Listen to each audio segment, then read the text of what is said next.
Hello, everyone, and welcome to a new episode of the Cradle News Roundup, your one-stop shop for all news West Asia, coming to you live. My name is Esteban Carrillo. I am the news editor for the Cradle, and I'm joined by my friend and colleague, content creator and writer for the Cradle, Karim Shami. And in a few minutes, we are awaiting the arrival of investigative journalist and also a columnist for the Cradle, William Van Wagenen. He'll be joining us, like I said, in a couple of minutes. In the meantime, please make sure to hit that like button. If you haven't yet, we already got a few dozen people waiting.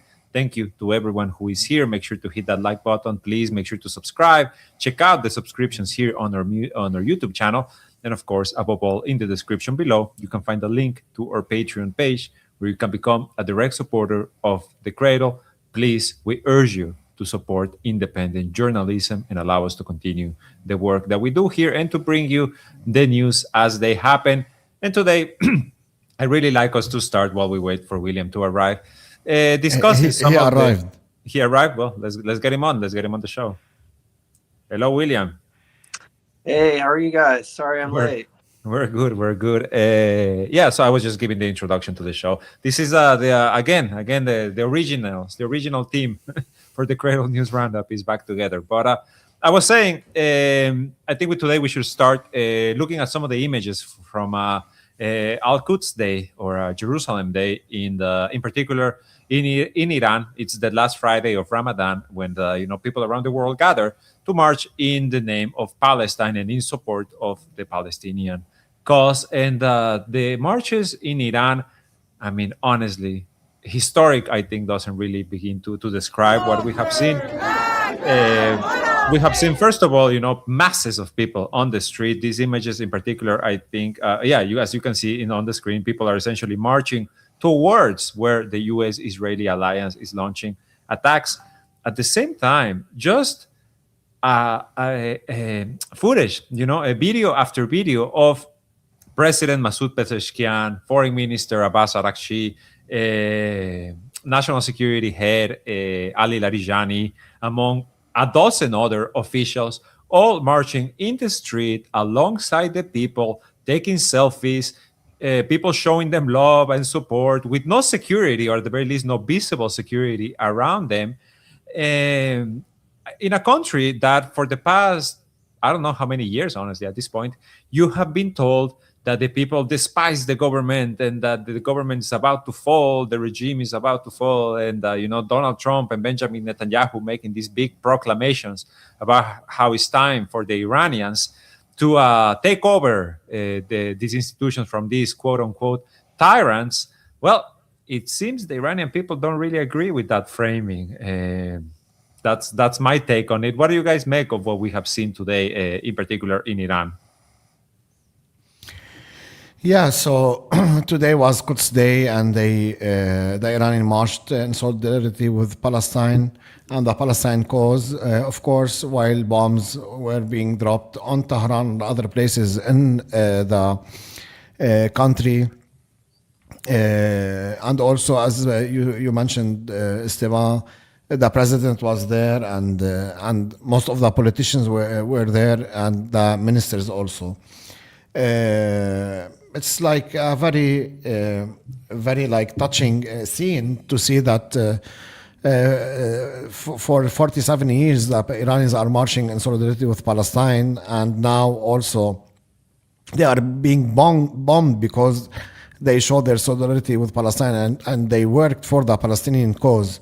And also, let us not forget that while this was happening, Trump and other U.S. officials said that the Iranians are hiding underground, and they will. The officials are hiding, and you will not see them, and all these sort of things. And suddenly, you saw every single one in the administration, Iranian administration, on the streets marching, as you said, without security.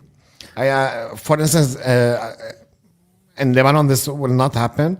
If you are the cousin of a politician, you can't move alone. You need bodyguards and security. Not because you are in danger, no, because you love to show off.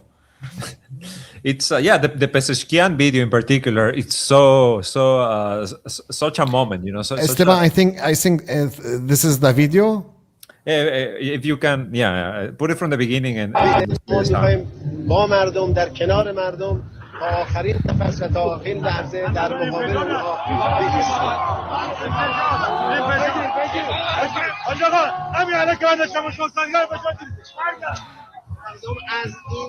You know, 3.2 million people have been displaced in Iran. I can't remember right now. The death toll is already in the thousands. They don't seem very scared of what the U.S. and Israel are deploying. Will, do you think it's possible that the U.S. government got some pretty bad intel about this war and the reaction of the Iranian people to their attacks? Well, yeah, I mean, I think so. Like in any country, even though as these rallies show, there is strong support for the Iranian government. But like in any country, opinion is divided. Of course, there are many Iranians who don't like the government. And in the weeks before the war, I met quite a few Iranians abroad. Like I was in Berlin, Germany, and met an Iranian student there who was literally like thanking me as an American because she thought Trump was going to bomb Iran.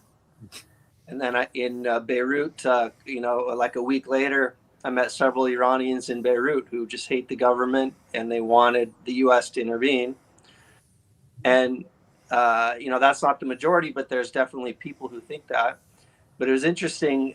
The Financial Times had a report, I think it was just yesterday, where they interviewed quite a few Iranians who were opponents of the government and who were saying, now that we're being bombed and we realize what the United States and Israel are really trying to do to us, now we're changing our mind. You know what I mean? Yeah. And completely. That's the problem. This is constantly an issue with countries where there is an opposition. It was like this in Syria. There were many people who supported the government of Bashar al-Assad, but then there were also people who were opposed to it, and often they had good reasons to be. But people don't understand how destructive it is when the U.S. and Israel intervene in your country. They are not there to, despite the rhetoric, they are not there to bring democracy. They are not there to bring stability. They are there to just bring utter destruction and chaos and civil war and death and killing. But it's just hard for people in these countries to realize that in advance. And then it takes a little bit of time for that kind of reality to sink in and be like, oh my God, like they're just going to kill us all. They don't want to save us or liberate us like they say. In fact, even it was that way in Iraq. I was in Iraq in 2005 at the height of the war, the sectarian war there. And I remember talking to many Iraqis and I said, well, how did you feel when the U.S. first invaded in 2003? Because life there was really hard. The sanctions were in place. The U.S. sanctions were killing all kinds of people and making life very difficult. And Saddam was no angel. And they literally, many of the people thought that, hey, if America comes, it's going to make our country better and the future will improve. But by the time I was there in 2005, with the sectarian war and the killing and the bombing, again, we know probably 1 million Iraqis were killed. By that point in time, people were saying, well, who can come save us from the Americans? Now that the Americans are here, who can come save us from them? Again, despite the fact that they initially welcomed the invasion, some Iraqis. So I don't know. It's, again, opinion is always divided. But as you mentioned, these marches today for Quds Day, they do indicate that, the support for the government is strong, and as the bombing continues, it will probably only get even stronger. It's like a rally around the flag effect. So if Trump thought that people were going to turn against the government by bombing them, that was a miscalculation for sure. Yeah, and also short history tells us this, what happened in Libya, what happened in Syria, and as you mentioned, Iraq, and also other places. When the United States intervene, it doesn't intervene to spread democracy, or even they intervene in democratic countries if they don't like, and they don't intervene in like monarchies like in the Gulf because they like them. It's not about democracy or anything. It's about how they want to dominate, and the best way for them to dominate is to divide and rule and bomb. Exactly. We have a super chat, by the way. Thank you very much. They were asking if Charmin is going to be joining us today. No, Charmin has other interviews to do, but that's why William has been so gracious as to join us today. In any case, it's kind of like as the title we put in this of this stream. Donald Trump is kind of realizing just how badly he stepped in it, because he's saying yesterday he told the leaders of the G7 group that Iran is on the verge of surrender. This is what he claimed, right? This is like the fourth time, I think, this week that he has said a variation of this. The war's almost over. We have nothing left to strike. Iran is ready to surrender, etc. At the same time, in Israel and in Washington, they're kind of already changing the rhetoric a bit in regards to regime change, right? Yesterday, Netanyahu came out in a video that apparently is an AI video. Masoud Pezeshkian and the entire Iranian government is walking on the streets amid this heavy bombardment. And Netanyahu is putting out an AI version of himself. I imagine to not, who knows why, honestly. But he's saying, he said this quote, he said, "You can lead someone to water, but you can't make them drink it," right? So they are still already kind of shifting the goalpost, shifting, what would be the perceived objective of this war. It's no longer regime change. They can't achieve that. And at the same time, they keep mounting losses. They keep seeing, if you guys want to mention a bit more about Quds Day or about this framing, please go ahead. But I just want to mention too, the attacks yesterday. Maybe we can talk about that. The two planes in Iraq, the two U.S. tanker planes that were attacked, the reported attack on the USS Lincoln by an Iranian fast boat, and then a strange fire that broke out in the USS Gerald Ford. Donald Trump says they're ready to surrender, but then all of these points towards the complete opposite in reality. Yeah, exactly. Not only that, look, whatever they say, they are lying, because till now, the most important thing for them and for the world, or for the Western world, is to open Strait of Hormuz. Unless Strait of Hormuz is closed, that the war is not heading the way they want it to head. Because since 10 days, he's saying, yes, we will escort tankers, we will ship next to cargo ships, and don't worry, and all these things. And afterwards, he said there's no danger. Any ship can pass there. This man is delusional. He doesn't know what he's talking about, or he is used to lying in an extent that he couldn't say the truth anymore. The president of the United States, saying that any country can have Tomahawk is a disaster for them. Nobody will say that. Imagine, imagine Putin saying, S-300 missiles are everywhere.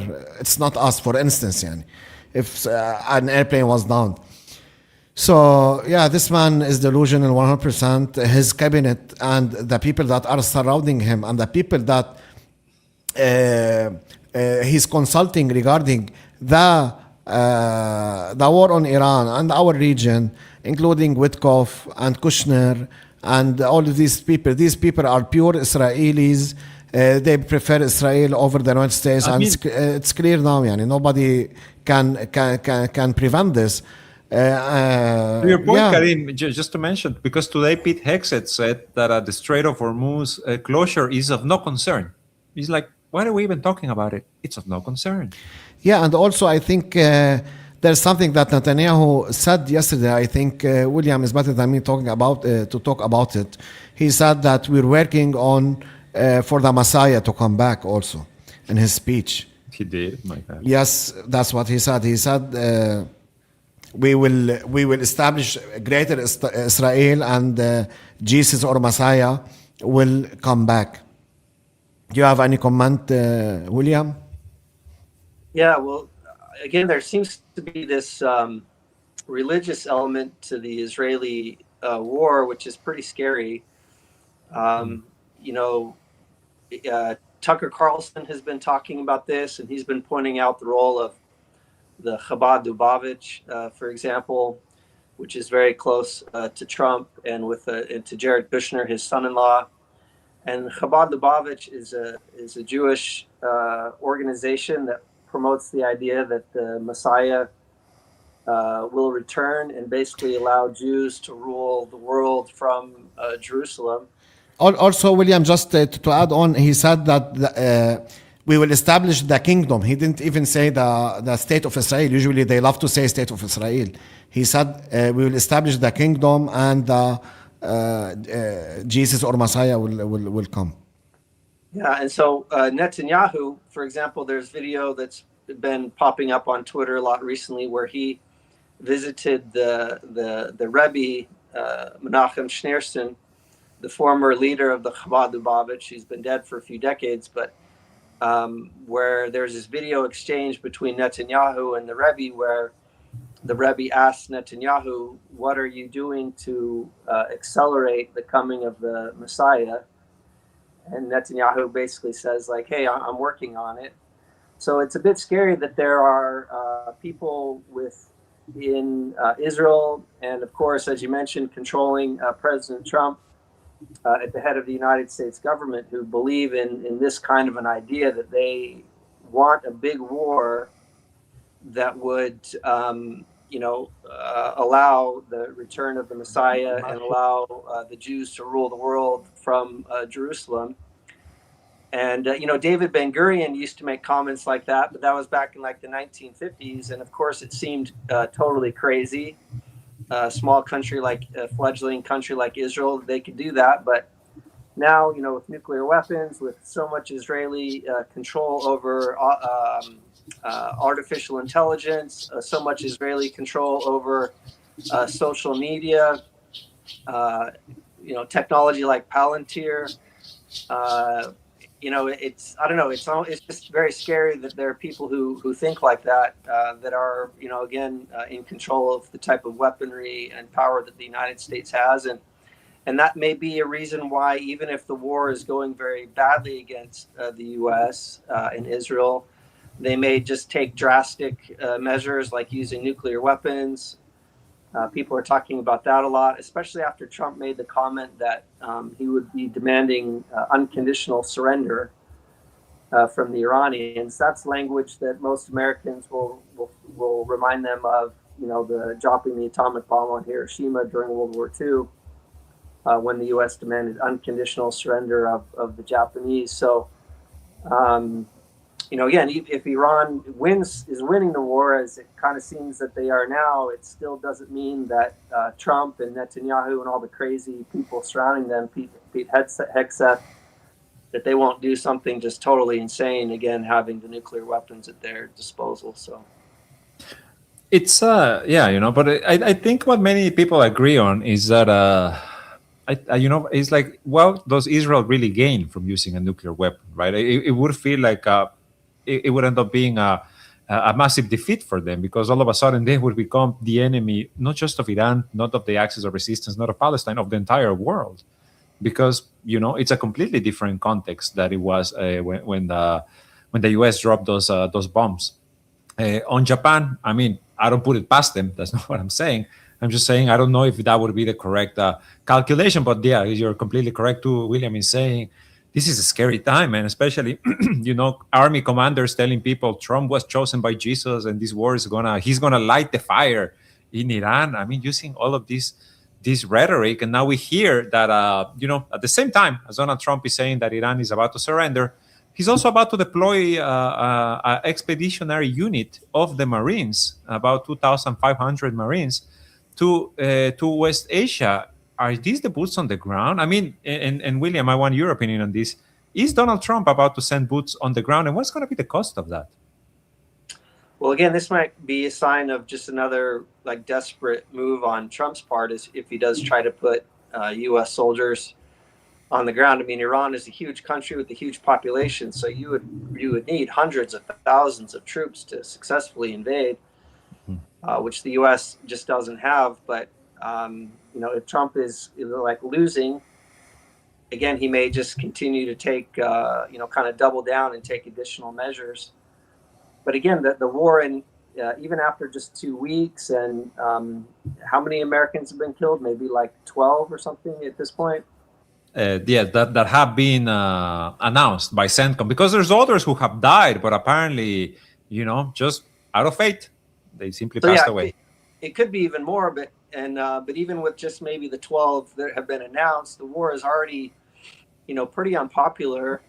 I think the latest poll showed that maybe 40% of Americans approve of the war, which is like way lower than all the other wars that had been launched in the past, from World War II to the war on Iraq in 1991 to the war on Iraq in 2003 and Afghanistan in 2001. And what's interesting too is that in advance of all those wars, there were these major psychological operations, massive preparation in the media, false flag operations in order to manufacture consent for the wars. And, every American remembers where they were on 9/11. I remember I was in college and my roommate yelling at me saying, "Hey, oh my God, did you see what happened? Come look at the TV." And I go over and see the second plane hitting the tower.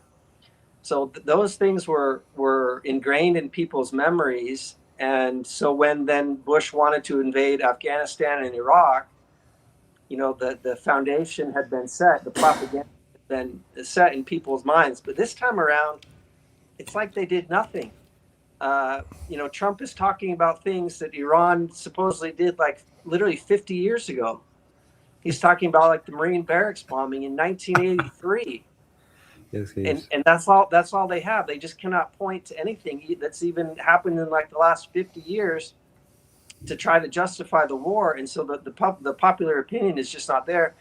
And on the Democratic side, for example, of course, Democrats are kind of reflexively opposed to anything that Trump wants to do, which in this case is a good thing. And then even on the Republican side, again, with people like Tucker Carlson calling out Trump and saying how stupid the war is and why are we sacrificing American lives and why are we doing this? He got expelled from MAGA for that, huh? He got expelled from MAGA. Yeah, but it's creating this divide within the conservative movement. So Trump doesn't even have 100% of the conservatives on board now, because Tucker is quite influential. And so, anyways, it's just interesting that they decided to launch this war without preparing, the American mind through way more propaganda as they have in the past. So it's just kind of another negative sign that things are not going well for Trump, and that this war was in a way kind of ill-advised. Although, again, it does seem like the Israelis have wanted to do this since, for a long time. Obviously, Netanyahu has wanted to, and it seemed clear after 7th of October they were going to try this. But again, it just seems like they didn't put in the usual preparation that you would expect to make it successful. William, I want to ask you another question, man, because you brought up the media framing, for the other wars and all of that. First of all, actually, please, everyone who's here, make sure to hit that like button. We have about 500 people watching, but less than 200 likes, and that's just not fair. Come on, you can do better. There was, and this is a touchy subject, so we need to be careful also because of the algorithm. But over the past several days, there's been attacks on synagogues in Canada and the US. There was an attack in the US consulate of Toronto, like somebody opened fire against it, and then the Canadian government called it a national security incident. And it feels like these kind of things are happening kind of very close together, and also just under the context of exactly what you just described, William. There is no popular support for this war. And in the attack yesterday, which was in Michigan, and first of all, also let me say, we at the Cradle condemn all acts of violence. We are not in support of any single act of violence, be it an attack on a place of worship like it happened yesterday in Michigan, or an attack on an elementary school like it happened during the first day of the war by the U.S. and Israel.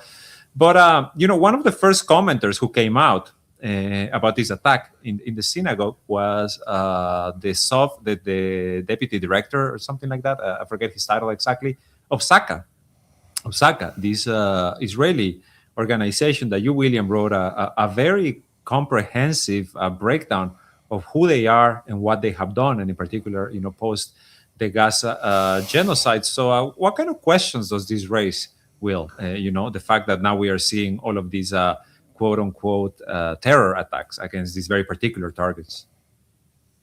Yeah, well, as you mentioned, allegedly a naturalized Lebanese American citizen rammed a car into a synagogue in Michigan.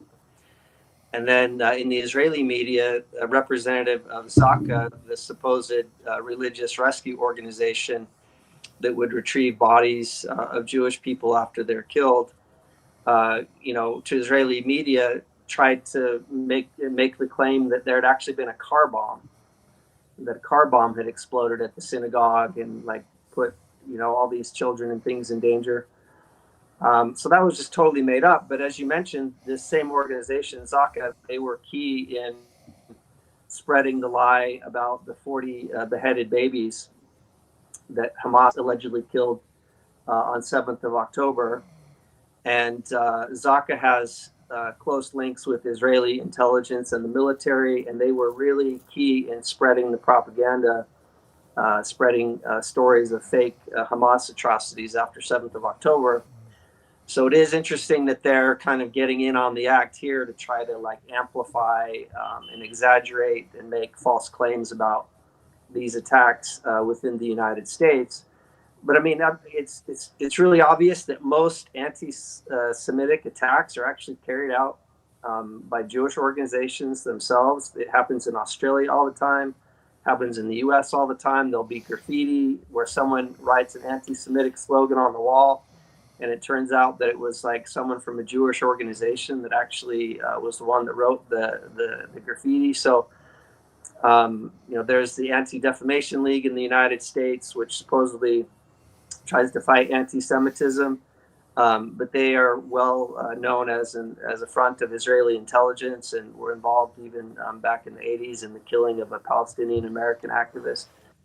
They were involved in spying on Americans in conjunction with the FBI. So, I don't know exactly what happened in the Michigan ramming, if that was real or somehow a false flag. But, we can only imagine that if that there will be false flag type activity, in the near future, just to try to gain some support for this unpopular war. There's the drones that were stolen from the U.S. Army base too, and the allegations that there's going to be an Iranian drone attack in California, which, by the way, Gavin Newsom, right, the governor of California, he said that they had no evidence or something like that. But still, all of this stuff kind of poisoned the well. Karim, maybe one more quick thing, that Trump is saying things about these Iranian sleeper cells within the United States. In Canada, we said the same. Yeah. Who was just convicted of allegedly trying to assassinate President Trump under orders from the IRGC, if you saw that. And it turns out, when he wanted to pay some assassins to assassinate Trump, it was just FBI informants he was paying. So the Gray Zone wrote a report about that, Max Blumenthal, that there seems to be this effort to convince Trump that he was really going to be the victim of an Iranian inspired assassination attempt, and it was just all fake and done by the FBI. So probably in the coming weeks, I imagine we'll see a lot more funny business like that. I think it's trying to course correct exactly what you just talked about a few minutes ago, which is there was never this building of the case for this war. Now they might try to do that a bit late, one would say. Karim, if you have any opinions, please share them with us. First I want to thank Cherry Cupcake. He said thank you for all your hard work this week. Team Cradle, great to see William on show tonight. See, William, you always tell me nobody likes you. And hit the like button. Indeed. Yeah, regarding, look, there will be a false flag maybe, and maybe there will be no false flag, and both people that are with or against Iran in this war will say it's a false flag. So, according what's happening is that I think it's very difficult currently for the Israelis or the Americans or CIA to conduct a successful false flag, because we saw what happened following the assassination of Kirk Charlie Kirk. Everybody said it's Israel. And the Prime Minister of Israel, Netanyahu, was forced to go twice and talk to the American people to convince them that they didn't do it. I'm not saying they did it or not, but this shows you the position of the Israelis now is very weak to make a false flag. I think they might carry a false flag, and they will take maybe a military or political decision according to such a false flag. But the masses, the American people and the people in the West and in our region, nobody will believe that Iran did whatever the false flag is. And regarding Trump, I think Trump is so stupid, because even before he invaded, he launched the war and aggression on Iran, he said it more than once that he has threats. He thinks Iran will kill him, and if Iran kills him, the protocol is ready what the army should do. So that's also stupid, because this guy clearly doesn't know how the Israelis operate. The Israelis can kill him. The Israelis can cover it up. And even if the American politicians knew that Israel did it, they will not open their mouth. And afterwards, the American army and the American people will further expand maybe the war in Iran, and more people will be killed following such false flags. So it might happen, because clearly the war is not going as they hope. Of course, Iran now is weakened, but it still has the most powerful weapon in this war, which is closing the Strait of Hormuz. Unless the Strait is not opened, you can't say that the Americans exerted pressure or did anything in this war, because the closure of Strait of Hormuz is weakening the United States and its allies in the Gulf. And it's clear from the officials of the Iran, they are saying we want compensation. Help me here. Compensation, yeah. And if they didn't get the money that they want for the American and Israeli damages, they will not open the strait. Yani, the point is now for the Iranians, even if the United States stops the war, we will not open the strait until we get our money. Exactly. Well put, Karim. And actually, let's talk about some of what happened over the past 24 hours in particular. I'm sure, Karim, maybe you can give us a breakdown. Yeah. The two cargo planes, KC-135 cargo planes that were attacked in Iraq over the past 24 hours, one of them down, CENTCOM claims it crashed. It fell out of the sky. It did not come under attack. What do you make of all of this? By the way, six confirmed U.S. soldiers died in that one. Yeah, exactly. Of course, the Americans, the war is catastrophe on the Americans in many ways. Even, they are trying to say everything is a friendly fire. Till now, you have 3 airplanes, F-15s. They fell in Kuwait. Whether the Iraqis or the Iranians downed them, or it was friendly fire, both are catastrophes for an army like the American army. William maybe can talk more than me, but I know that all the Americans, they are proud of their army, and they are taught that they have the best army and the greatest, and they don't make errors and blah blah blah. So this is one, and now you're hearing that a cargo plane crashed, and another one was damaged and it landed in Israel. I have the photo. I will try to put it while I am talking. But the point is, I'm not a military guy, and I'm not a pilot, but 2 airplanes during war. First, they are not alone. There's F-15s and F-16s, and you have 2 armies in the skies of Iraq patrolling and bombing, unfortunately, and killing people. So that's one. And you have that they were in the same point and in the same altitude. So according to the Iraqis, if they didn't, I think they did target the airplane. I'm not saying that it hit the airplane, but maybe a maneuver. That's what came out from some Iraqis. The planes had to make a maneuver that resulted in them touching each other and one is crashing. So it's not fully a mistake from the Americans. The Iraqis tried to down the airplanes.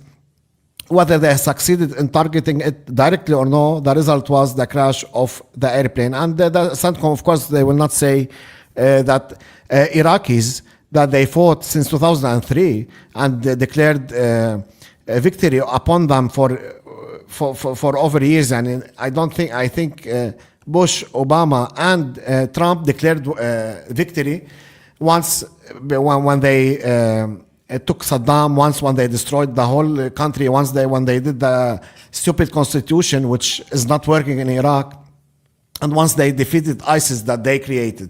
So it will be very bad for the Americans. So I think whatever happens in this war, whatever who downs who, what is hit, they will not say that the axis of resistance or Iranians did it. They prefer to say it's like friendly fire, as what happened in the ship. And for instance, I want to believe the Americans, okay, because they are professionals. I want to believe them that a fire happened by mistake on a aircraft carrier, but I can't believe you. Wallah, I can't believe you. It was the Abraham. Was it? No, wait. It was the Gerald Ford. That was the fire. The Gerald Ford was the one with the fire in the laundry room or something. On top of broken toilets, now they have fires in the laundry room. And, sorry, Sam, but that's exactly what I was talking about. The narrative is not between their hands. Yeah, now even the Americans, when they read such a news, they will think, "Oh, I don't think it was by chance." You know what I mean? That's what I was explaining when I said, it's very difficult for them now to establish a new false flag. Did you see, by the way? No, I just wanted to add one thing because I want to hear William's thoughts on this. I wanted just one thing, which is that the IRGC claimed, and I'm not sure with what information they did this, that the fire in the Gerald Ford was set by the sailors who essentially don't want to be there. They want the ship to head back to the U.S. That's what the IRGC claimed. It's just, an interesting thing that happened. Will, what do you make of this in particular, right? And the framing of U.S. planes are never shot down. They just kind of fall out of the sky. Well, again, it's just, Trump just really needs to avoid the negative news. And so every soldier that dies, every plane that gets downed, they need to do their best to spin it or to hide the deaths. To hide the injuries, and but the more soldiers that are killed, sadly for them and their families, but that's what's going to bring the war, to a quicker end. And but yeah, you could just tell that Trump, they need to spin these things as best they can. Exactly. There was another incident, and I don't know if you heard much about this one, Karim. This one was on the USS Abraham Lincoln. I think the IRGC claimed they got some direct hits on it by using their speedboats, right? We've seen images of these very particular speedboats that the IRGC uses. The U.S. CENTCOM claimed that this boat had gotten too close to the Abraham Lincoln and was destroyed by a helicopter with what they call Hellfire missiles.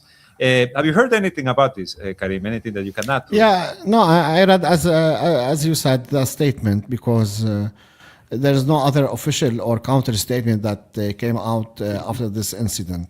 But also the Americans and Trump said more than once that they destroyed all the Navy and destroyed every single vessel that the Iranians have. But also yesterday the video came out of Iranians in a vessel bombing another ship and returning back to Iran. So I think Iran, they still have capability. They don't have like destroyers, but they have the capability that allows them to close the Strait of Hormuz, which are speedboats, and they have drones, water drones. I don't know the technical term of it.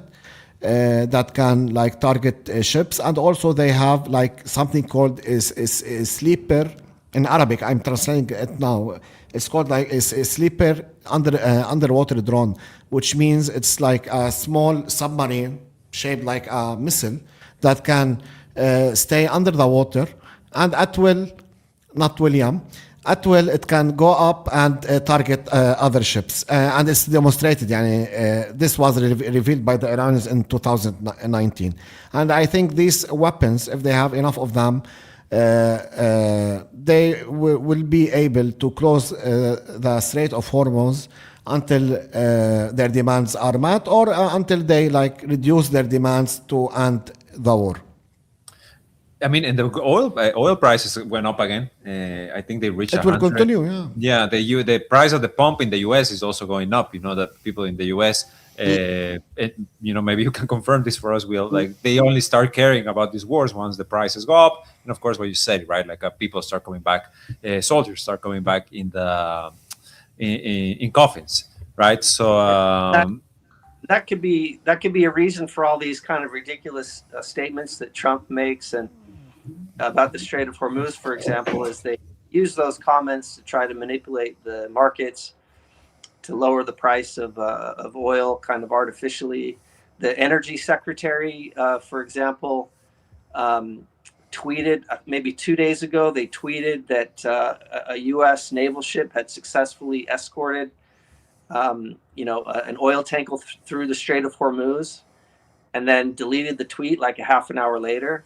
So people were speculating that the energy secretary was probably just like trading the stock market, buying puts to try to profit off the price of oil going down. But again, they make these comments because, again, they're worried about these knockoff effects of this really stupid decision that they made. And in addition to managing public opinion, they have to try to manage the markets, try to prevent the stock market collapse, all these things. And let me add something before we move on, because there's other topics that we really need to discuss. Scott Bessent yesterday, the U.S. Secretary of Treasury, in an interview said that the plan may be to create an international coalition, which to me personally makes me so excited that we're about to get a sequel to Operation Prosperity Guardian. And for those of you who are not familiar with that one, just go find some of our articles on the Cradle. This is exactly the operation that caused U.S. Navy commanders to describe dealing with the Yemenis as a traumatic experience. And I honestly hope we get a sequel, because it was entertaining, if nothing else. What were you going to say, Karim? No, I just wanted to tell our viewers there's a missile that fragmentation missile documented in the sky of Israel a few minutes ago, and now the Hebrew media is saying that there are several impacts in the center of the country. Yeah, regarding we were talking about. Remind me here, Esteban. I was just mentioning the international coalition that apparently they want to form. Yeah, 100%. Now I remember. Sorry, yeah. And also, let us not forget the UN Council. They condemned Iran, and they completely forgot that the Americans and the Israelis started the war. And not only that, in the first day, they bombed a school and they killed at least 175 girls that are between the ages of, between the ages of 5 or 10 7 and 12. 7 and 12. Yeah, 7 and 12. They completely disregarded this. So, of course, there's no fair in this world. It's an illusion. It's only fair when the powerful wants it, and it's unfair if you're in the way of the powerful. And in this case, the powerful is the United States, and behind them the Israelis. And when United States has such a reckless president and cabinet, is even more dangerous than ever, because it's clearly it's not propaganda, or I don't want to repeat by myself, but I have to embed it in the thoughts of our viewers. It's clearly Trump doesn't know what he's doing. He thought Iran is like Syria. Venezuela. He thought it was going to be Venezuela. Yeah, like Syria. If the president left, he can take the country, and they succeeded after 14 years. And in Venezuela, one operation you can take the president and nothing will happen. And this applies also 14 or 15 years ago, when Muammar al-Qaddafi was killed, and till now Libya is divided into three countries. So that's what he thought, and maybe because he's good friends with the Gulf monarchies, he thought that Iran is the same. I doubt that he had any idea about Iran, because they have resilience, and they are teaching their surrounding communities and countries how to be resilient. And suddenly he attacked them, and they did big damages, meaning the Americans and the Israelis now, they don't have like leverage in this war against Iran, because what they can do, you killed children, you bombed schools, you bombed hospitals, you killed the leader that was beloved, or not only beloved, he's like an icon in his country, as if you went and bombed Moscow and killed Putin. What do you think the Russians will do, for instance? You know what I mean? He's a beloved man. There's countries, not like the United States, they don't understand that. There's weak countries that are weak or were being oppressed since decades, and they waited for a man to like make their country better, or they see him as a savior. Khamenei was like this for the Iranians. You know what I mean? Like Nelson Mandela for South Africa, for instance. He's an icon. They killed an icon inside a country, and they thought the country were surrendered. And that was exactly the opposite. And also we know that Trump is like a maniac when he talks about economy, and he's like the best businessman and the best deals ever. Where are the deals? Till now, the war didn't enter the week 3. And if this war continues, every single expert that I heard and read from said that after 3 weeks, the prices of oil and everything related to petroleum will double. And I don't know if it's correct, William. I just now I skimmed some news. I saw in states such as California, the gasoline went up by 22%. Yeah, I mean, I'm not in the U.S. now, but I do know the gas prices have gone up. Although, William, you have another super chat. William is underrated. Always insightful to hear you takes when you're on the show. I agree. They love agree. your takes. Yeah. Oh, thank you. Appreciate that. So now what they called you? So I'm you trying. had to make calls before you come. Okay, guys, let's talk about. There's another very important topic we need to discuss, and of course, is the situation in Lebanon, where the strikes have continued. Israel has bombed, I believe, some civilian infrastructure. Not at all that surprising. There was actually some pamphlets that flew from the sky and actually landed near where the Cradle office is located, calling on the Lebanese to collaborate with Israeli intelligence. And it's very strange the way that the Zionists decide to talk to their neighbors, right? Because at the same time, they drop pamphlets. One of them says, help us disarm Hezbollah, send information to this QR code. And in the other, they're telling them, we're going to turn Beirut into Gaza. Exactly. I mean, what exactly is happening here? Karim, why don't you give us a bit of an update in regards to the situation? This is not a new thing. The Israelis, since I was like, as long as I remember, in the early 90s, this was a very common thing that they used to do. In the previous war, they didn't do it because I think Hezbollah was help me here, Stefan. What are you trying to say? Infiltrated? Hezbollah, yes, they were infiltrated by the Israelis, and the Israelis didn't need to send or drop such leaflets. But now it's clear that the Israelis, or it's clear that Hezbollah managed the security sector in the party, because previously, when a Hezbollah member used to send a rocket or, for instance, do any operation, usually when he's coming back or after a few minutes, the Israelis will say we targeted the guy who launched the missiles, we targeted the guy who used the ATGMs or Cornet missiles. Now this is not happening. It's happening like at least يعني, less than 5% than before.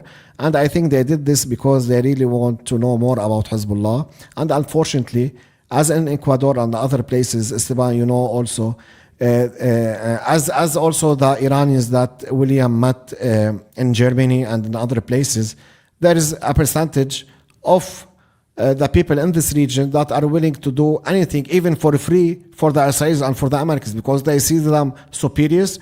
They see them they know they are not that good people, but they prefer to be part of this Western community. You know what I mean? It's very difficult for me to explain it because I'm not one of them, or I don't think like this. But there's a lot of people from Iran, from Lebanon, from other places that think like that, and they are even raised to be like that.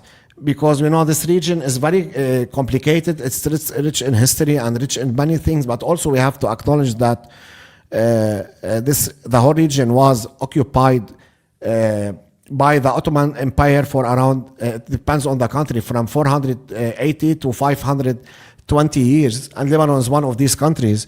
And then who liberated these countries? The ones who liberated these countries was according to the history, modern history, because they wrote it, France and the UK and the Europeans liberated this country or this region because they wanted to weaken the Ottoman Empire. But we saw what they did. They divided the whole countries and they brought the Zionists from Europe to Palestine, and they created all this chaos. Until now, they are still creating chaos. And for instance, yesterday, Macron announced that a general and soldiers were killed in Iraq. Mm-hmm. What are you doing there? Then afterwards, go ahead. Yeah, afterwards, I think the foreign ministry corrected him and said no, only one died. You know, the president said that more than one died, but no. They still made 100%. Why I'm saying this?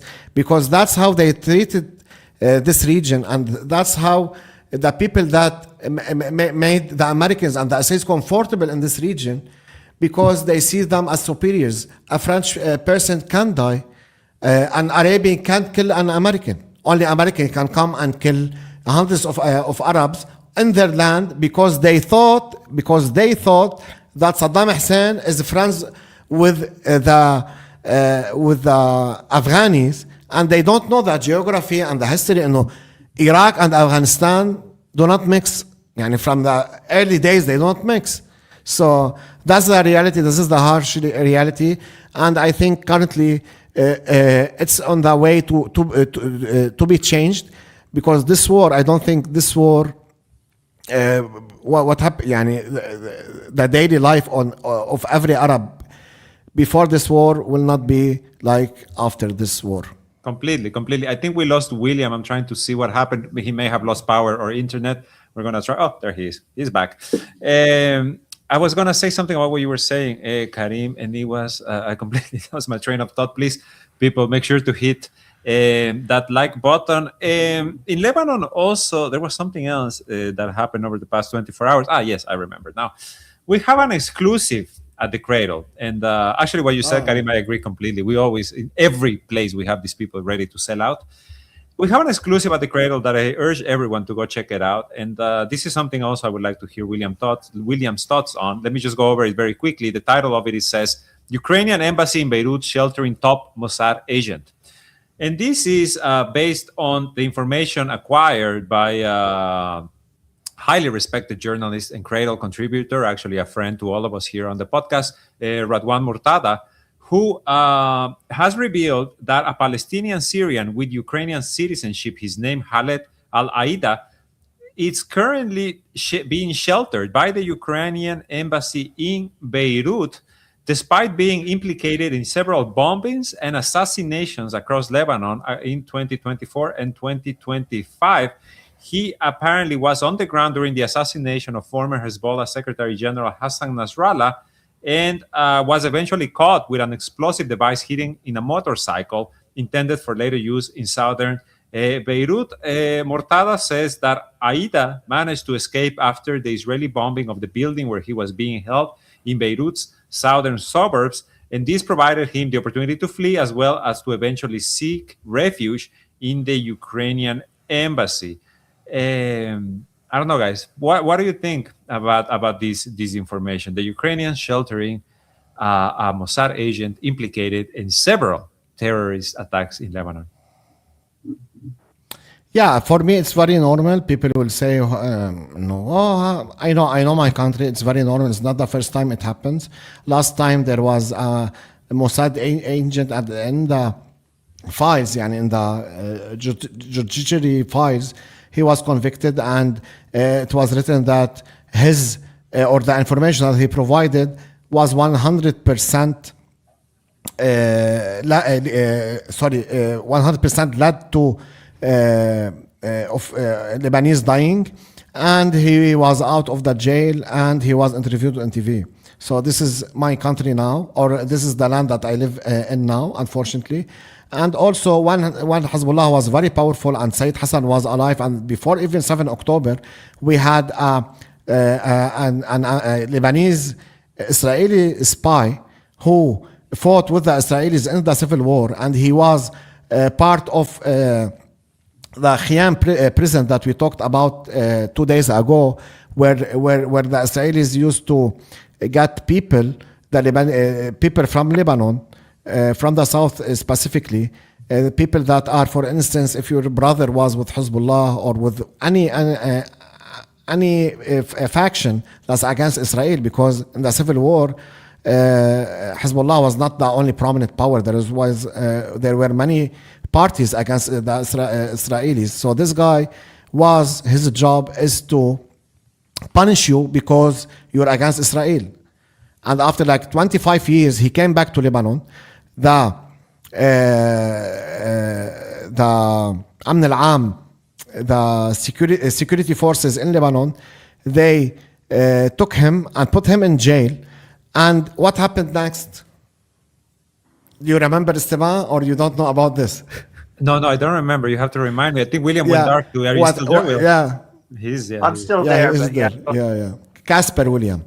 So what happened is that It usually happens. he was released from the prison, and an American helicopter landed, picked him up, and it flew him to the U.S. embassy, and then they extracted him from Lebanon to the United States, and that was during or before even 7 October. So it's very normal for them to do this, unfortunately, and they will continue to do this unless at the end of this war, Hezbollah stays strong, and they should start to work in internal Lebanese affairs to prevent this. I'm not saying they have to go and occupy Lebanon, but there's measures that you can take inside Lebanon to prevent this, and unfortunately Hezbollah are not taking such measures.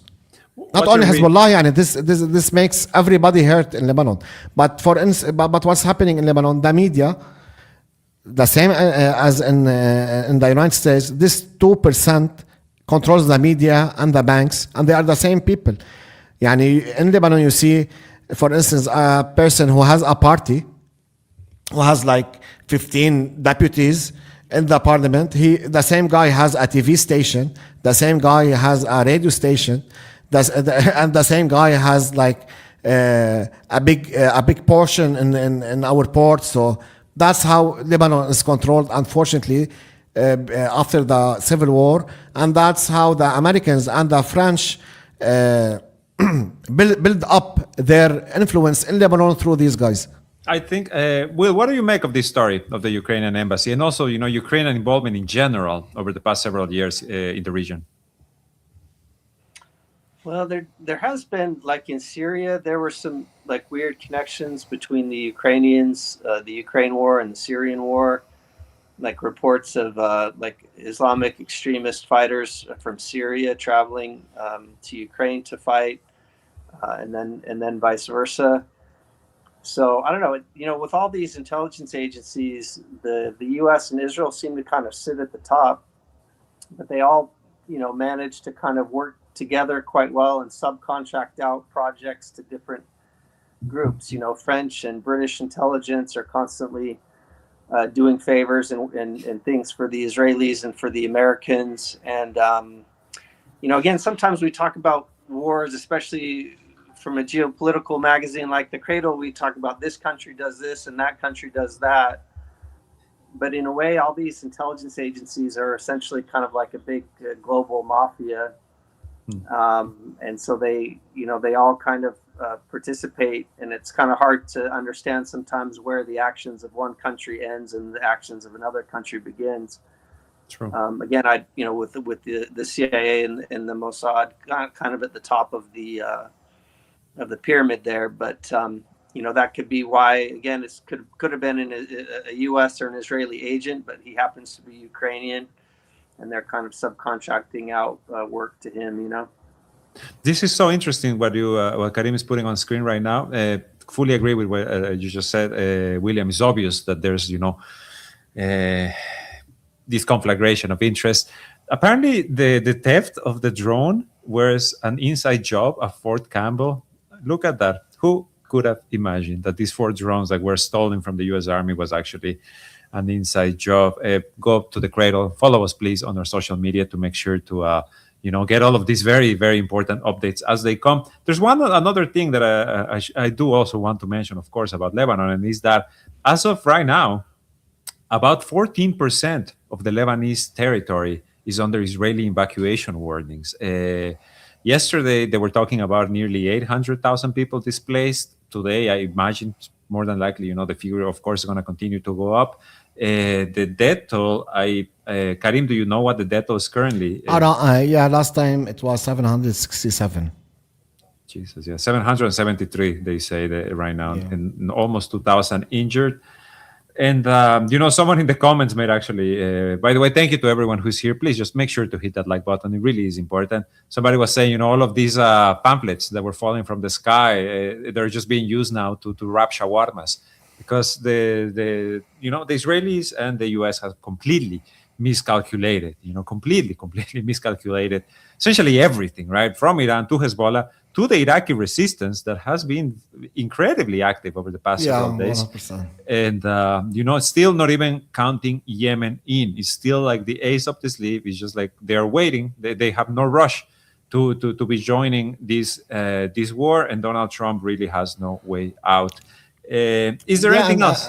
Go ahead. Yeah, and these are the things that we are seeing on a daily basis, but we have also to look on the bigger picture. Also, the Gulf countries, I don't think they will return as before.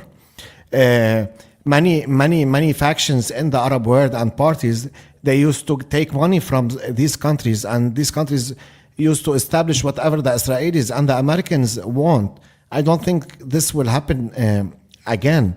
Yani, for instance, why would Saudi Arabia put hundreds of millions of dollars to politicians in Lebanon and in Egypt and in other places just to make the popular opinion of these countries with the United States, not against the United States? Because, to be honest, if you are an Arab and you are here in the region and you see and you just zoom out and see what's happening in our region, you can't be an ally with the United States. They literally bombed every single Arab country. It's what Kissinger said, no? It's to be an enemy of the U.S. is dangerous. To be an ally is deadly. 100%. And in a few days, we saw that the Koreans are not happy with the United States, because for them, we are here and we are against North Korea, and you have your base against China, for instance, and you took the THAAD system, and like after 3-4 days of the war, what if, for instance, the United States also became more crazy or maintained its craziness, let me say, and bombed, for instance, a Chinese vessel or base from the Korean island? I'm sorry. Koreans should think about this now. I don't think these things will pass like this You know what I mean? And we're still in the few days. Yani imagine after 1 month. We're still in week 2. Yeah. I just got sent this information. This is from LBCI, the Lebanese news agency. It's saying that the State Department is offering a $10 million reward for information that can lead to the capture of new Iranian Supreme Leader Mojtaba Khamenei. Good luck with that one. White House. The Iraqis, you know what? The Iraqis said that they will give money to any person who tells them where the Americans are in Iraq, because according to the statements, the Americans left the bases, and what's happening is that they are going to hotels. Of course, American soldiers are going to hotels, and they rented for them apartments in Baghdad and other places. And they also issued a statement saying that every person who tells us where an American soldier is, we will give him money. Insane, so it's escalating, and it's a weird war. It's 21st century war. It's a show of how poorly prepared they were from the beginning. William, I want to ask you a question, man. Like Karim brought up the situation with the Gulf. Today, the Financial Times reported that since the start of the U.S. and Israel's war on Iran, Gulf states have lost billions, around $15.1 billion in oil revenues. This, of course, comes under the context of Saudi Arabia shutting down about 20% of their oil production, trying to shift everything to the Red Sea, and everything else we know about Qatar, about Kuwait, about Bahrain, which has been getting hit pretty hard. Yeah, haram. Will, what do you think the Gulf countries have after this? What do you think is going to happen to them? They had built this veneer of luxury and of being, the center of the world for finances, etc. I feel like that's over. Do you agree? Well, I'm not exactly sure, but as Kareem mentioned, I think they're going to reevaluate how valuable the partnership is with the United States and with Israel. After the Abraham Accords, where the UAE signed and Bahrain signed, and UAE was prospering so much, it really was giving the impression that the way to prosperity and safety is to throw in your lot with the Zionists, cooperate with Israel, normalize relations. And Saudi Arabia, of course, was very close to normalizing relations before October 7th. But for all intents and purposes, the Saudis, collaborate with the Israelis. So even though they had not formally normalized relations, for all intents and purposes, they had. But now the Gulf states are seeing that actually the United States doesn't care about them at all. All they care about is Israel and Israel's defense, and that really the U.S. and Israel were using the Gulf states as basically a shield to protect, Israel from a potential Iranian attack. And as soon as the missile defense or the interceptors run low, they're all moved away from the Gulf or away from South Korea, and they're sent, basically just to continue protecting Israel. So I think that's going to be a big lesson for these Gulf countries. Is they thought they were making a good decision by saying, hey, we're going to ally with the most powerful people in the region, U.S. We're going to let them have bases here. We're going to invest in the U.S. and that is going to protect us. And if the U.S. was just a sane country and wanted to just do business and benefit economically, that's a good bet to make, because no one would just out of the blue start a war against the United States, or no one would out of the blue attack the Gulf states if there were U.S. bases there. But again, what they didn't count on was that the U.S. is essentially controlled by Israel, and that the U.S. would not even be doing what's best for its own interests to trade with the Gulf and benefit from their investment.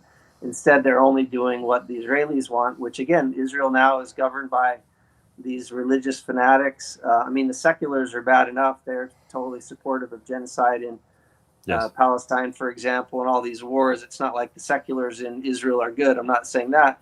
But now with Netanyahu and Smotrich and Ben-Gvir, these religious fanatics, again, that just totally changes the calculation. So, again, maybe now the Gulf states will try to either be neutral or even pivot, towards Iran if Iran really comes out successful on the other end of this.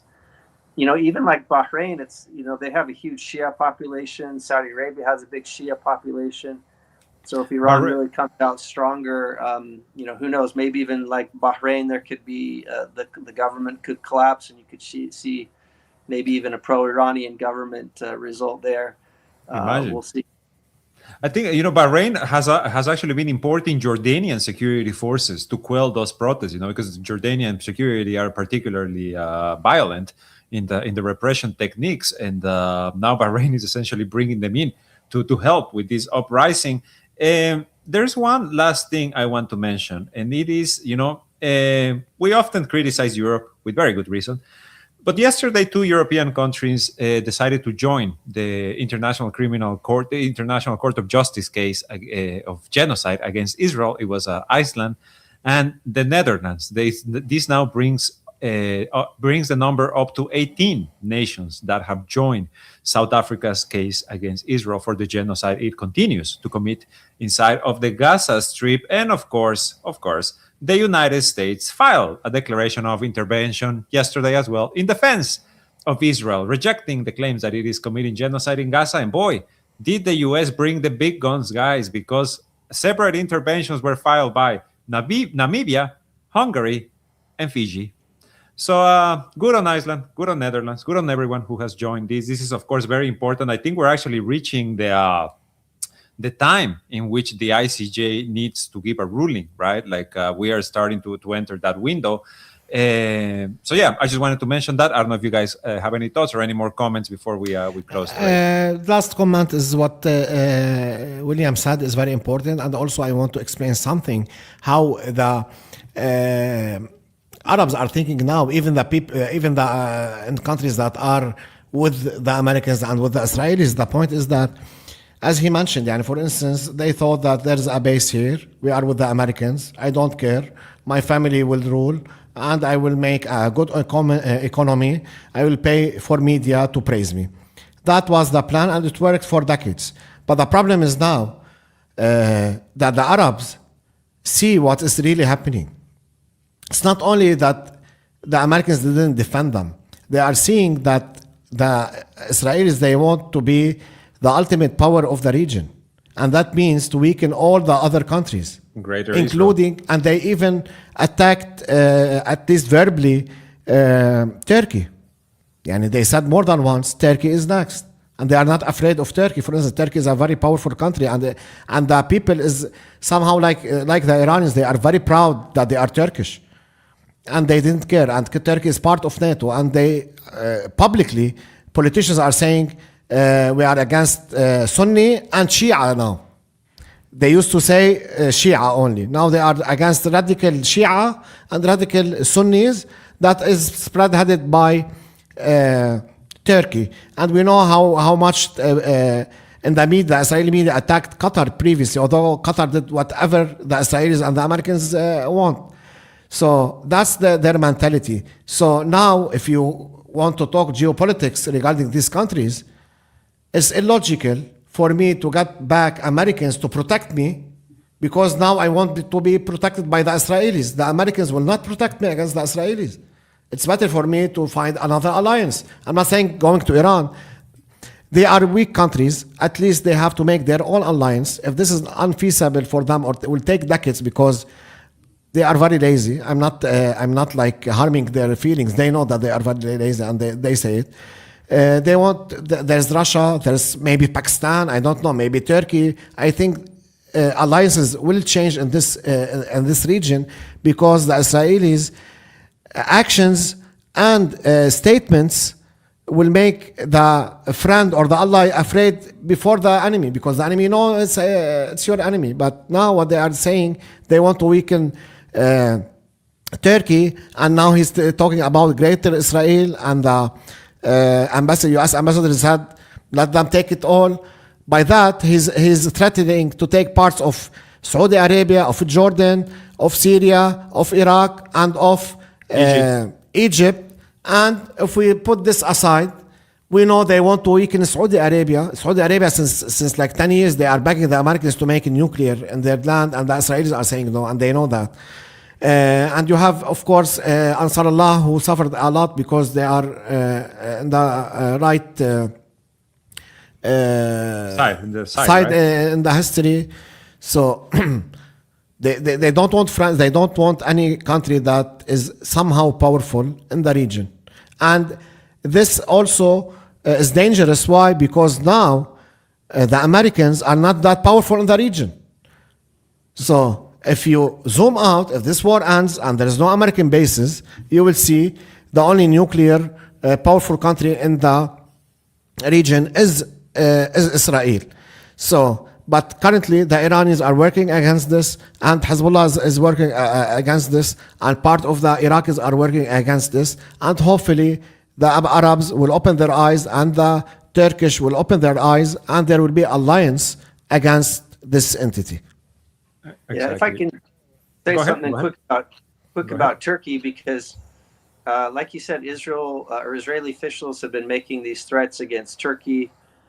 And even though, again, Turkey is a close collaborator with the Israelis, Erdogan... As Qatar was and UAE, yeah.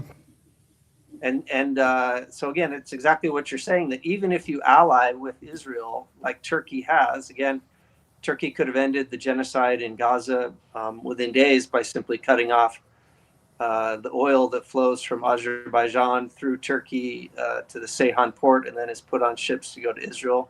Mm-hmm. So Erdogan constantly talks about, condemns the genocide and says Netanyahu is a war criminal, but of course he, under the table, is constantly collaborating with the Israelis.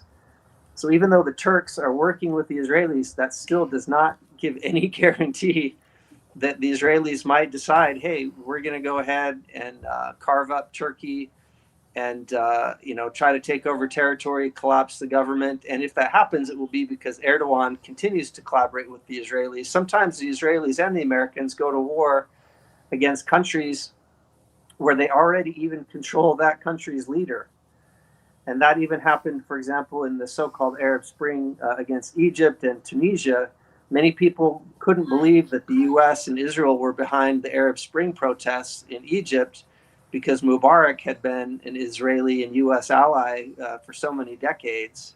But the Israelis and Americans made the decision to get rid of him, and so they did. So if the Israelis decide to go against Turkey, even though Erdogan is their ally, they may still do that, and that might rely on Erdogan for help to actually implement their agenda.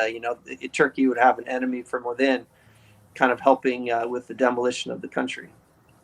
Last fast comment, or sorry. Fast? No, I was very fast. No. Just tell me. Let me just add one thing before we move, because I keep thinking about what you guys are saying, and all I keep thinking is, like, how many years did the late Secretary General of Hezbollah, Hassan Nasrallah, spend warning of this very scenario to the Gulf nations and to the Arab nations? Well, there it is. Go ahead, Karim. The comment is also about Said Hassan. Said Hassan, in a televised speech, just to explain for people that might not understand what William is talking about Erdogan. Said Hassan, it's on record, he said in a speech, and he said the Americans came to him, that was before 2006. The Americans came to him with a bag of money and told him, what do you want? We will do. You want electricity? We'll bring electricity. You want prosperity? We'll bring prosperity. And take the money.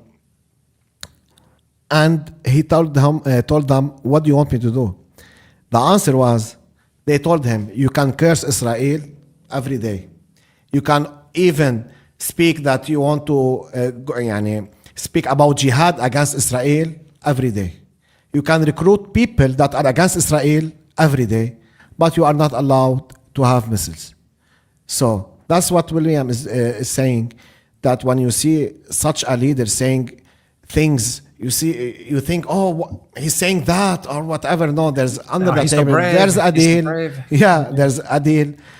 For instance, the deal will be, say whatever you want, calm your people down, but never cut our oil, never cut our steel, never allow a person against us to land in your country, for instance. You can put Hamas. Let us, for instance, hear what they are talking. So these are part of the deals that usually used Sayyid Hassan to talk to his people about it, which confirms what William was saying. I'm sorry, I will not comment. The final, maybe the absolute. Go ahead, Will. Go ahead. Is that there's a video from 2006, I'm pretty sure, where Erdogan is speaking to members of his political party, the AKP, and he talks about how he's been chosen to participate in the project for a new Middle East. And he's, was basically coming out and saying, look, I'm an agent of the US and Israel to implement the project of the new Middle East, which again, the Arab Spring was part of. It was this effort to topple the 7 countries in 5 years after 9/11 that General Wesley Clark talked about. So Erdogan's been an agent ever since that time, and it's on video. You can find it on Twitter. But again, people get confused and they think if Erdogan is like, oh, I'm going to do this, or I hate Israel, or they're committing genocide, they think for some reason that those words actually mean anything, or that if Israel were to attack Turkey, that would be because Turkey's part of some new axis to resist Israel. People talking about Turkey allegedly attacking Israel, and that's just total nonsense. But the Israelis may still attack Turkey anyways with Erdogan's help. Exactly. Before we close, a quote from Sayyid Hassan Nasrallah, because we talked about him. He once said, for the Arabs, just sit aside and we will finish that job. There are 2 things I want to mention before we go. The first one is, Karim, I want you to bring up our Twitter page and please put the image of they have posted the reward. The second is, someone has an issue with me saying just for you to know, means yes in Arabic, and half of my family by marriage it speaks Arabic. So many things I say are kind of like mixing the different languages I speak. I'm sorry if it bothers anyone. Still, he didn't reach the level of Yani. Of Yani, I haven't reached the level of Yani. In a couple of years, I'm sure I will, for sure. So this is the reward on the information for the capture. Good luck, U.S. Department of State. They were all on the streets today. They were all exactly. They were all. Do you want to know where they are? They were in Tehran, walking the streets along the people, taking selfies.